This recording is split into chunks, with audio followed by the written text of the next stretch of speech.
Hi, welcome to this channel on magnetic energy, technology, principles, applications. This video is about detecting alien life. Of course, this is highly unconventional information, although everything in this video has been actually worked on in top secret labs for probably decades. And so this isn't anything new for those people, and they're working on it. They've been actively working on it. And really, if it weren't for the incredible suppression of technology that's happened over at least the last 100 years, and really much longer, but over the last 100 years, everything I'm saying in this video, we would already be doing this, like as a convention around the world, not just in top secret labs. It would be done everywhere. So the first things first, you've got to understand that despite the brainwashing and despite the control over a system and the monopoly of oil and electricity and all this bullshit around the world, that's really not how other civilizations function that have gotten past this stage, if you want to say it that way. So we would have already been past it if we hadn't been so actively suppressed. So the first thing we've got to go, if we want to detect their civilizations, think about what they're doing. They're using etheric magnetic energy for the most part, especially they've gotten past any level of understanding that we currently have, which is pathetic, rudimentary, ignorant. It's barbaric. It's so bad. It's really not even. It's a dark era of science. Okay, so think about them having etheric magnetic technology. They're going all natural, so they don't have artificial elements. They won't have radio, electronically based radio signals for the most part. That's not even going to be part of their culture or anything.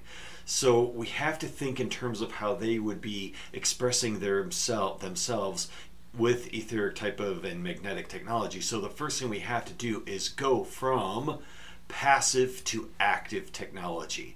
So we can no longer just have telescopes and try to receive light or try to receive different signals from different parts of the electromagnetic spectrum, like the idea of receiving everything. So going from passive to active, we have to actively not only generate signals that will quantumly entangle with other things, but we have to think in terms of being proactive. And so part of that process is we have to go from concave technology, concave like the old satellite dish bullshit technology, to convex technology. So convex technology will be the reception, or well, the admission of signals and then the attraction of those signals. So convex technology is going to dominate our communication and our search for extraterrestrial intelligence and life out there in other worlds. We will go to convex technology that has a wider scope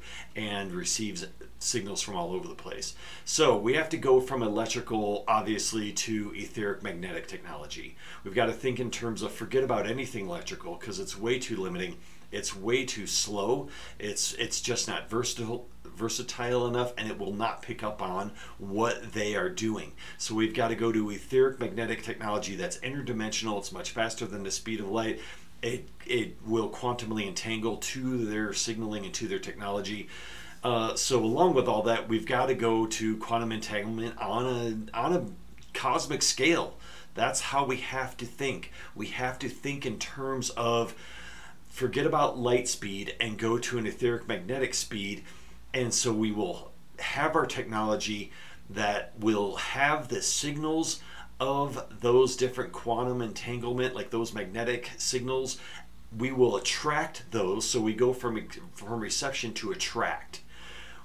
We have to attract their signals beyond space and time. We have to attract the energy from their systems beyond space and time. And so we do that with, we move from forget about mirrors, forget about lenses, forget about antennas, forget about all that archaic bullshit, and we have to go to attracting alloys and neutral magnetic pulsing.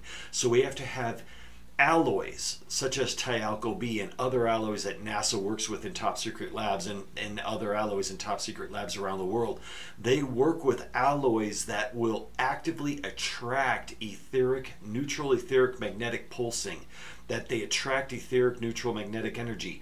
That way, when you have a convex dish and you have it made of that alloy, or you have a pin grid array on that, you can attract very specific signals from all over wherever that convex dish is pointed, you will attract those signals and you will quantumly entangle with them beyond space and time. It's hugely important to go to that level. So forget about all the other electronically based bullshit technology, and you have to go to hyperdimensional quasi-crystal alloy technology that will quantumly entangle with magnetic etheric signaling from other worlds. Some of these worlds, and they could be like how we might be in the future, they're so advanced compared to what we are, yet their techno signals are minimal, they're minuscule. And so what you do is with something like a special alloy that can quantumly entangle to etheric magnetic signaling, you can get down to literally the subatomic level analysis of systems that are multiple light years away. So you can see life on other worlds down to the cellular level. Not to mention any types of structures they've built, but anything that they are doing in terms of, even if they're just completely all natural, we would still detect them. Now, here's the problem with all of this. There's a huge problem with all of this. So to get to this level kind of requires that you combine consciousness with the etheric magnetic technology, which requires us to have a leap in consciousness, at least a small leap, some level of ascension, so that we can combine our consciousness with the etheric magnetic technology. Because as soon as you detect them with this technology, they automatically know you're doing it, and their consciousness will be all over it along with their technology.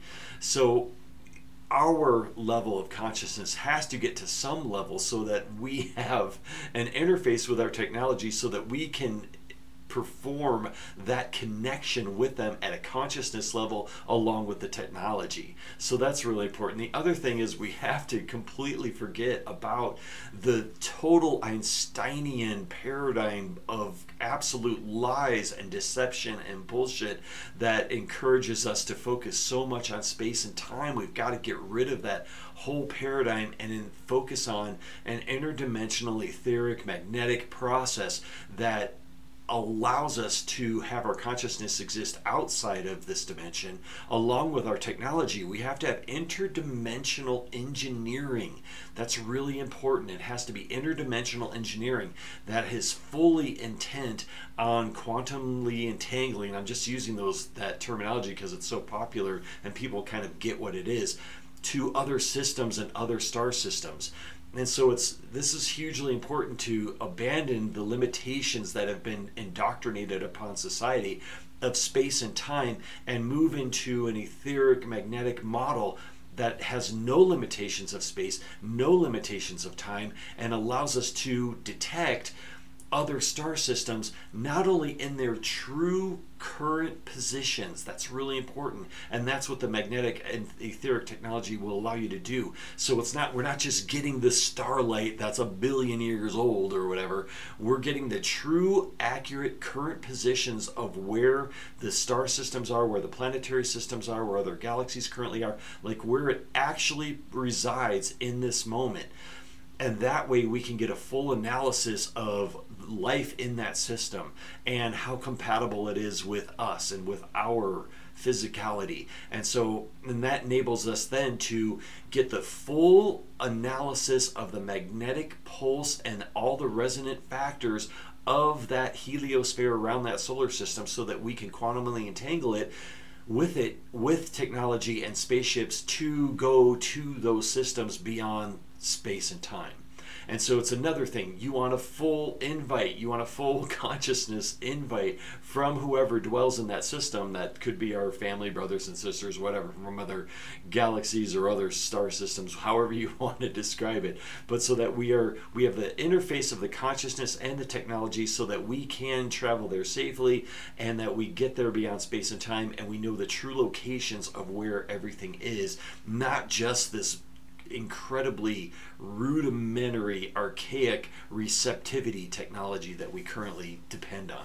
So that's a rant, but please send in questions, and please send in comments on this, because I know it's something that is always an ongoing hot topic, and I thank you all for engaging in these topics with me and for keeping the dialogue going, because it is important and we've got to get this documented out there. And there are certain people that watch these videos and they need to understand that the technology that I'm talking about, all these concepts, they've already been worked on for a long time, but bringing it into the conventional sphere and bringing it into universities and colleges and in the conventional science is really important. And it's really, and the timing of all of that will be done, I'm sure, in just the right way. So with that, I will see you next time.